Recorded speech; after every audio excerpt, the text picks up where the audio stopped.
Many of us are wandering the earth, accomplished in many ways, capable of fulfillment at points, but with a fundamental wound that stops us from becoming who we might be. We don't quite know who we are. It isn't, of course, that we can't remember the basics of our biographies. We're unsure around two things in particular. We don't have a stable sense of what we are worth, and we don't have a secure hold on our own values or judgments. Without knowing who we are, we tend to have particular trouble coping with either denigration or adulation. If others decide that we are worthless or bad, there will be nothing inside us to prevent us from swallowing their verdicts in their entirety, however wrong-headed, extreme, or unkind they may be. We will be helpless before the court of public opinion. We'll always be asking others what we deserve before seeking inside for an answer. Lacking an independent verdict, we also stand to be unnaturally hungry for external praise. The clapping of an audience will matter more than would ever be wise. We'll be prey to rushing towards whatever idea or activity the crowd happen to love. We will laugh at jokes that aren't funny, uncritically accept undeserving concepts that are in vogue, and neglect our truer talents for easy popular wins.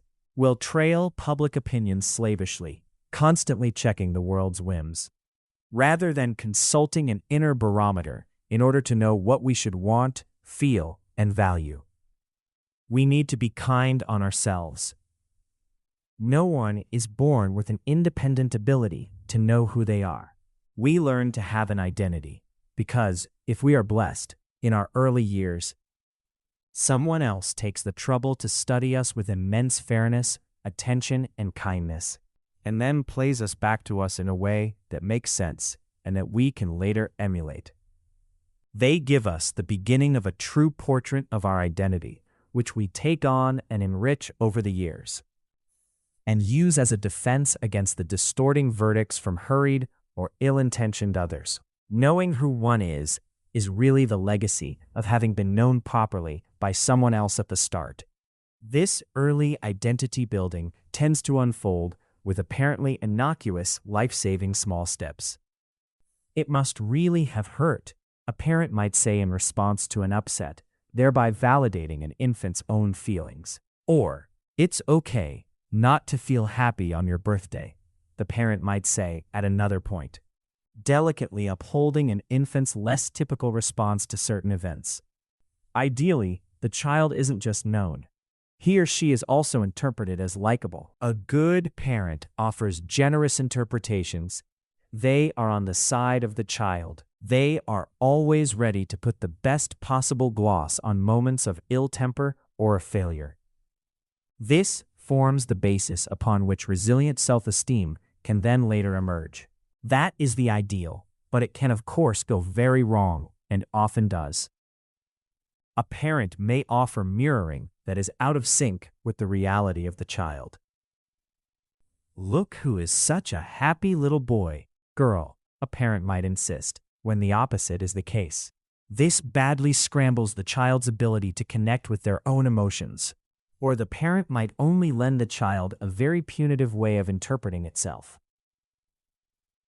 repeatedly suggesting that it is ill-intentioned and no good. Or the parent may simply not show very much interest in the child, focusing themselves elsewhere, so that the child grows up with a sense that not only is it not worth cherishing, but also, because it has not been adequately seen and mirrored, that it doesn't quite exist.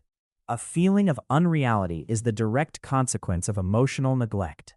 Realizing that we lack a stable identity is a sobering realization, but we can, with a fair wind, start to correct the problem at any point. We need to seek out the help of a wise and kindly other person, perhaps a good psychotherapist who can study us closely, mirror us properly, and then validate what they see. Through their eyes, we can learn to study, perhaps for the first time, how we really feel and take seriously what we actually want. We can, by being witnessed generously, more often take our own sides and feel increasingly solid inside, trusting ourselves more than the crowd. Feeling that we might be able to say no, not always swaying in the wind, and feeling that we are in possession of some of the ultimate truths about us. Having come to know ourselves like this, we will be a little less hungry for praise, a little less worried by opposition, and much more original in our thinking. We will have learnt the vital art of both knowing and befriending who we really are.